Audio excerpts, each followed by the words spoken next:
Dostum arzımı aytsam sana, dinlet kulak koygun bana. Bu dünyada dertten yana, yürek yakıp köyen gördüm. Biri dertten alma potır, Allah kalbi dağla popotır. Hudaya bir bağla popotır. Şükürsüz kargışı gördüm. Gördüm köyen gördüm. Karşılıksız sayan gördüm. Bu dünyadan doyan gördüm.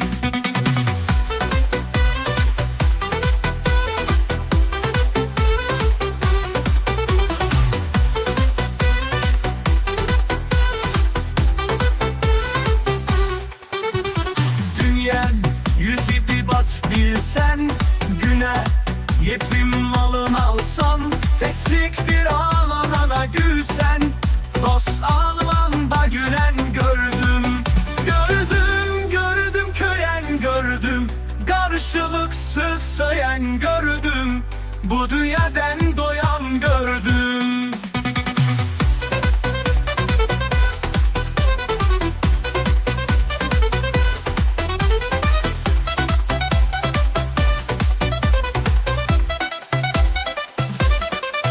Biri dertten ağla potır, Allah kalbi dağla popotır.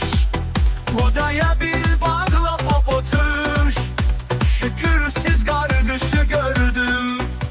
Ey Allah'ım acım söylesem, alıp gözüme yaş aylasam.